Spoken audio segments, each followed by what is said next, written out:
La educación para el desarrollo. La educación es uno de los factores que más influyen en el avance y el progreso de las personas y la sociedad. Además de prever conocimientos, la educación enriquece la cultura, el espíritu, los valores y todo aquello que nos caracteriza como seres humanos. La educación es necesaria para todos los sentidos, para alcanzar mejores nuestros niveles de bienestar social y de crecimiento económico, para nivelar la desigualdad económica y social, para propiciar la movilidad social de las personas, para acceder a mejores niveles de empleo, para elevar las condiciones culturales de la población, para ampliar las oportunidades de los jóvenes, para vigorizar los valores cívicos y laicos que nos fortalecen las relaciones de las sociedades para el avance democrático y el fortalecimiento del Estado de Derecho, para el impulso de la ciencia, la tecnología y la innovación. La educación siempre ha sido importante para el desarrollo, pero ha adquirido mayor relevancia en el mundo de hoy, que vive profundas transformaciones, motivadas en parte por el vertiginoso avance de la ciencia y sus aplicaciones, así como por el menos acelerado desarrollo de los medios y las tecnologías de la información. En las economías modernas, el conocimiento se ha convertido en uno de los factores más importantes de la producción. La sociedad que más ha avanzado en lo económico y en lo social son los que han logrado cimentar su progreso en el conocimiento, tanto en el que se transmite con la escolarización como el que se genera a través de la investigación, de la educación, la ciencia y la innovación tecnológica. Depende cada vez más de la productividad y la competitividad económica, así como la buena parte del desarrollo social y cultural de las naciones.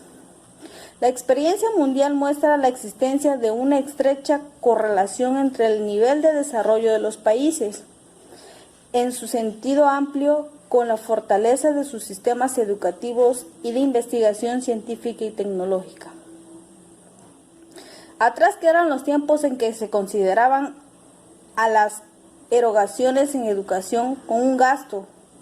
En la actualidad, el conocimiento constituye una versión muy productiva, estratégica en lo económico y prioritaria en lo social.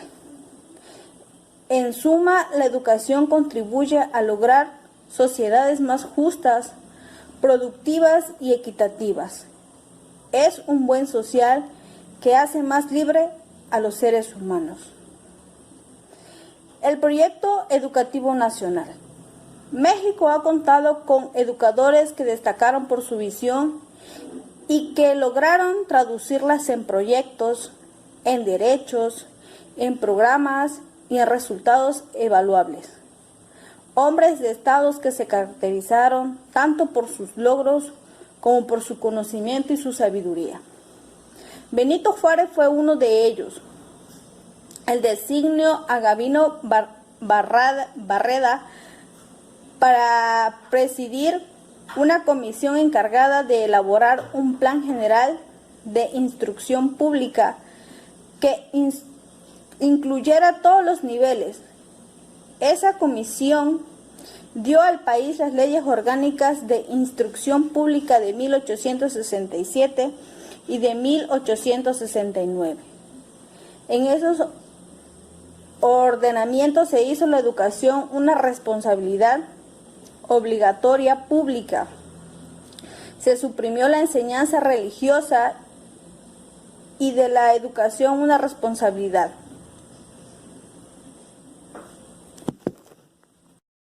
Hola, mi nombre es María Teneda Lucas Díaz, soy estudiante de la Universidad del Alfa y Omega, estoy en primer semestre y estoy cursando la licenciatura en Administración. El tema que les voy a dar es desigualdad educativa. La escolaridad promedio pasó de 7.6 a 8.7 entre el 2000 al 2012. Los estados que tienen un menor nivel de escolaridad son Chiapas, Oaxaca y Guerrero. En cambio, Distrito Federal, Nuevo León y Baja California tienen una tasa de escolaridad mucho mayor que los otros estados ya antes mencionados. Otro aspecto preocupante es la calidad. Lamentablemente, México ocupa el lugar 118 de un total de 144 países por la calidad en educación primaria. Y si a eso le sumamos que existe un problema de rezago y abandono escolar en la trayectoria educativa, aún se ve que la educación es mucho más baja en estos estados, ya que se dice que 100 niños que ingresan a la educación primaria, solo la mitad termina la educación media superior.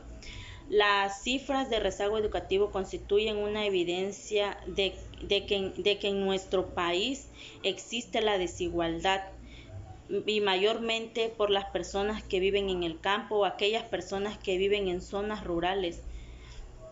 La educación en nuestro país refleja demasiada desigualdad entre entidades federativas, ya que es sabido que, como ya antes mencioné, Chiapas, Oaxaca y Guerrero son catalogados como países que tienen un menor desarrollo. Por eso es que son estados olvidados en lo que viene siendo el nivel educativo.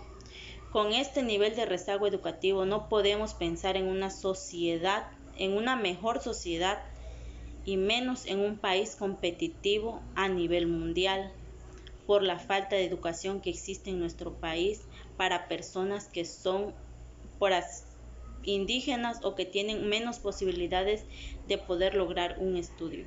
Es todo y gracias. ¿Qué tal? ¿Cómo están, chicos? ¿Qué tal, maestra? Muy buenos días, muy buenas tardes o noches. Somos el equipo 4. Mi nombre es Jesús Alberto Lamilla Hernández. Con mucho gusto les voy a presentar dos temas que escogí en conjunto con mis compañeros. Bueno, ellos escogieron otros temas, yo escogí estos dos. El primero del que voy a hablar son los retos de la educación superior. Como sabemos, actualmente en nuestro país estamos enfrentando sobre todo una educación superior inclusiva. ¿A qué me refiero? No nada más a la cuestión de los derechos humanos, sino en la cuestión laboral. ¿Por qué? Porque, pues, como nos menciona la lectura, hemos crecido 13 veces o ha crecido 13 veces la matrícula actual en educación superior. A pesar de todo esto que ha crecido, que se ha incrementado, pues, tenemos en cuenta que va de la mano de la natalidad que hemos tenido en los últimos años, y esto que no quiere decir que más jóvenes egresan de la educación superior. Básicamente inician, pero no concluyen. ¿Qué quiere decir esto?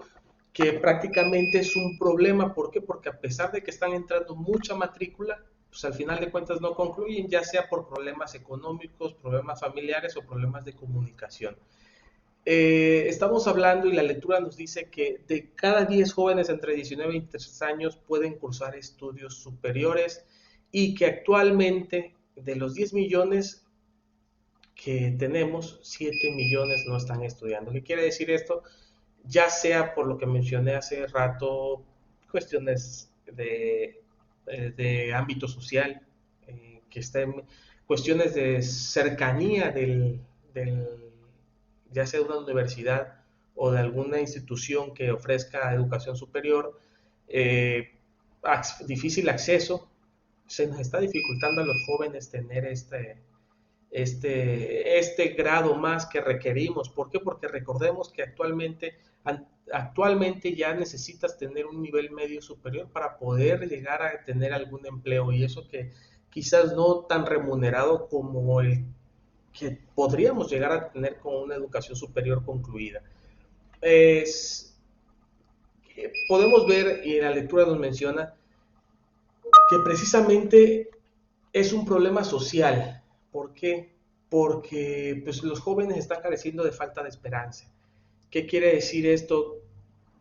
Que el ámbito, ya sea social, en el que nos estamos desenvolviendo, nos está llevando precisamente a que nuestros jóvenes, en este caso también nosotros incluidos, tengan una lluvia, un bombardeo de cosas negativas en la sociedad.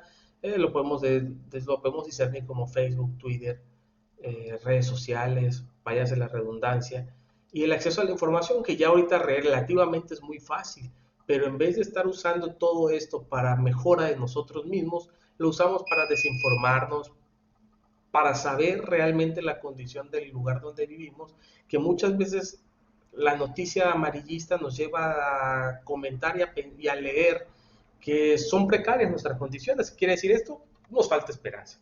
No logramos, no logramos empatizar, no logramos creer que nosotros podemos ser el motor de cambio de la sociedad, y eso nos lleva a deprimirnos y a conseguir un trabajo más o menos estable para poder ayudar, en el caso de la gente que tiene menos recursos y son muchos más hermanos, ayudar al sustento familiar. Y en otras ocasiones, pues la misma depresión que uno suele tener, que es normal, yo considero, de la juventud, nos lleva a desertar de nuestros estudios superiores.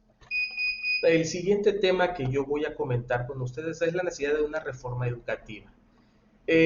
La lectura nos menciona que es un país donde casi la mitad de la población, es 52 millones, vivimos en condiciones de pobreza. El, para muchos nos menciona la lectura que la educación pública es la vía de tener acceso al conocimiento y la superación como persona.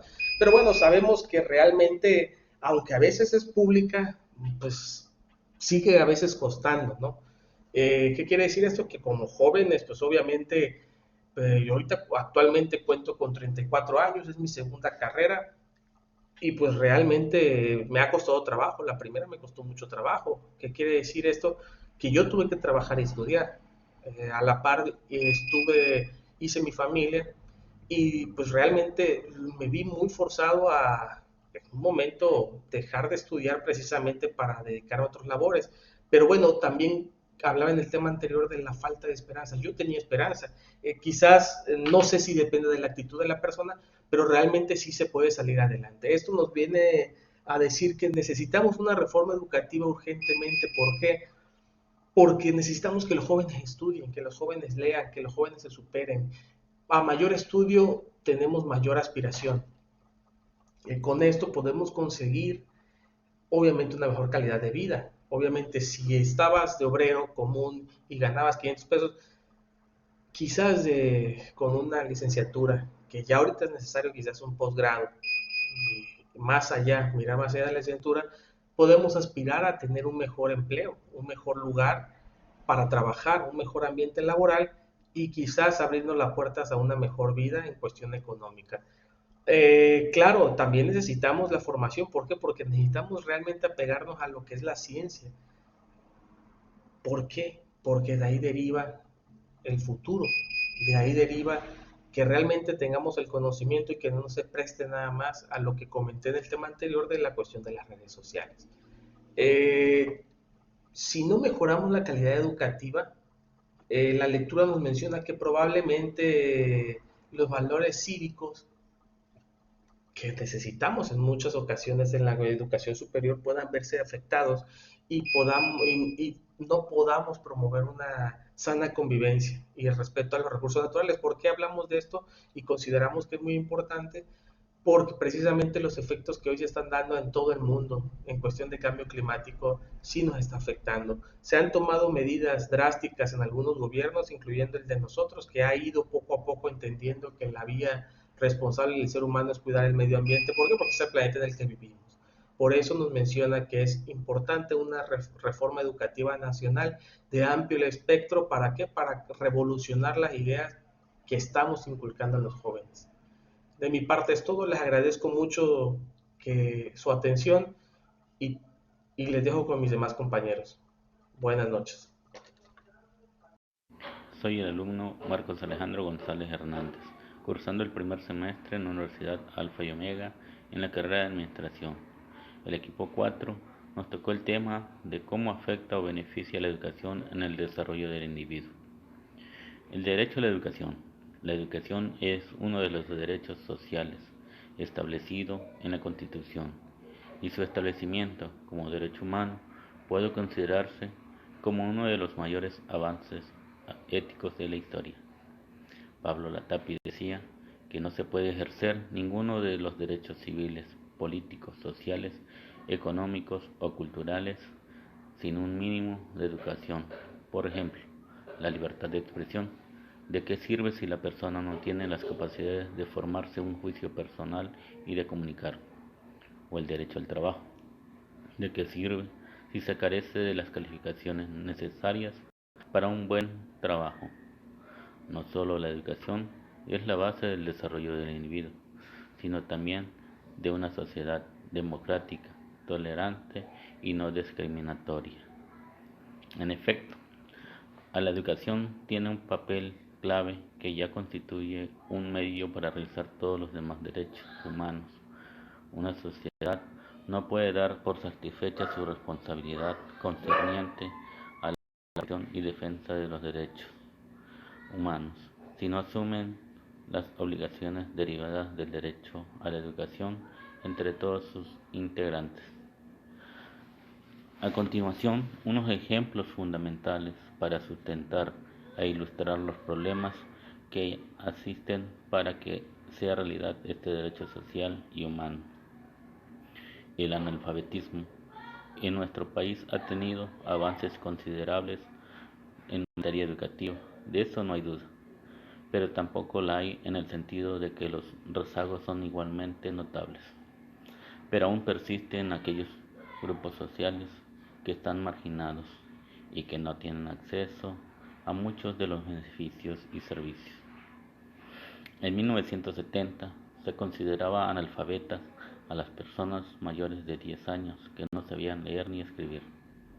Y para el 2010 el indicador es de los mayores de 15 años. En números absolutos, 5.4 millones de personas, de las cuales más de la mitad son mujeres indígenas. La desigualdad educativa es otro aspecto preocupante, es el de la calidad. Lamentablemente, a pesar de la cobertura universal, México ocupa el lugar 118 de un total de 144 países por la calidad de su educación primaria. En promedio, de cada 100 niños que ingresan a educación primaria, solamente la mitad termina la educación media superior. 21 ingresan de una institución de educación universitaria, pero solo 13 de ellos se titulan. La educación en nuestro país refleja desigualdades entre entidades federativas que parecieran que la aceptáramos porque así son las cosas. Es sabido que Oaxaca, Chiapas, son los estados más pobres y donde se ubican los municipios menos desarrollados. Les doy las gracias por su atención. Una reforma que gire en torno al proceso de aprendizaje y provea todos los recursos necesarios para la adquisición de los lenguajes que dominan en la actualidad el mundo globalizado y de las habilidades necesarias para aprovechar las tecnologías modernas de la información y la comunicación. Requerimos una reforma integral y no una que atienda solo algunos niveles. Tenemos que asegurarnos que los estudiantes que accedan a determinado nivel tengan una educación previa con la suficiente calidad. Una reforma que garantice el financiamiento adecuado, ni qué decir del mejoramiento de la infraestructura, el equipamiento y los materiales didácticos, el cómputo o los talleres y laboratorios de distintos tipos, incluyendo los dedicados a la enseñanza de idiomas. Todo esto está relacionado de forma directa con el mejoramiento de la calidad, pero no hay duda, un elemento central para lograrlo es la preparación y dedicación del personal docente. Necesitamos una gran reforma educativa. Se la debemos a las nuevas generaciones. Para ello, se requiere la participación de las fuerzas políticas, de las autoridades de los diversos niveles de gobierno y de la sociedad en su conjunto. Si aceptamos que la educación constituye el mejor puente entre el México de hoy y el del futuro, tendríamos que alejarnos de la retórica y pasar a definir todo lo que sea necesario para iniciar esa gran reforma. Una reforma definida de inicio a fin, con la intención de establecer una política de Estado en materia educativa que transcienda los limitados plazos sexenales y las vicisitudes de la alternancia en el poder. Necesitamos una política de Estado porque en materia educativa los avances son muy lentos, son generacionales y por lo tanto difícilmente pueden ofrecer rendimientos políticos inmediatos a los gobiernos en turno. La educación básica es el tramo formativo que comprende el mayor número de años de escolaridad. Está compuesta de la preescolar, por 3 años, la primaria, 6 años, la secundaria, 3 años. Se reconocen para nuestro país 3 grandes grupos de problemáticas que se vinculan entre sí. 1. Conservar y ampliar la matrícula escolar. 2. Asegurar las mismas posibilidades de aprendizaje. Y 3. Atender prioritariamente el ingreso, formación y acompañamiento de los docentes. Cada uno de estos aspectos se desagrega en otros más específicos. Tanto los niños y jóvenes que se mantienen en la escuela como aquellos que la abandonan reciben desiguales oportunidades de aprendizaje escolar. Los que se van carecen de los aspectos básicos necesarios para el ejercicio ciudadano y para el trabajo. La evidencia muestra que los que se quedan presentan resultados de aprendizaje insuficientes. El analfabetismo y rezago educativo son problemas aún no resueltos. Estos influyen en la vida de quienes se encuentran en esta situación. Los limita en sus posibilidades como ciudadanos. Les impide acceder a mejores condiciones laborales y de vida. Los margina de decisiones importantes. Dificulta el pleno ejercicio de sus derechos y por ende afecta la construcción de posibles horizontes de mejoría para el país. Entendemos que una educación de calidad es aquella que forma mejores seres humanos, ciudadanos con valores éticos, respetuosos de lo público, que ejercen los derechos humanos, cumplen con sus deberes y conviven en paz. Una educación que genera oportunidades legítimas de progreso y prosperidad para ellos y para el país. Si una persona es educada, puede llegar muy lejos. Digamos que es muy buena para las matemáticas. Puede entonces llegar a ser un gran ingeniero. Digamos que es una persona respetuosa, bien hablada, respetable. Puede convertirse en un ícono, un modelo a seguir. Las relaciones interpersonales sanas aumentan el bienestar de forma determinante, impactando directamente en la calidad de vida. En contraparte, con el tiempo que inviertes en otras actividades, el tiempo que pasas con tus amigos, familia y pareja aumenta el nivel de emociones positivas y reduce las negativas. La salud y la educación son elementos simbióticos. Lo que afecta a uno, afecta al otro. Un niño sano, por ejemplo, aprende mejor. Al igual que un niño educado, vivirá una vida más saludable. De igual manera, un ambiente más sano, tanto física como socioemocionalmente, facilita la enseñanza y el aprendizaje de una forma más eficaz. La cultura también es un componente crítico para el entorno de aprendizaje. Es importante ser conscientes de la influencia que la cultura tiene en todos los entornos de aprendizaje e intentar adaptar esa cultura de modo que dé soporte al tipo de entorno que creemos será el más eficaz. Una educación para el desarrollo humano considera el tipo de hombre que debe formar y por ende el tipo de sociedad. Por lo tanto, ha de ser potencializadora de la realización de las necesidades humanas y de las esferas del desarrollo humano.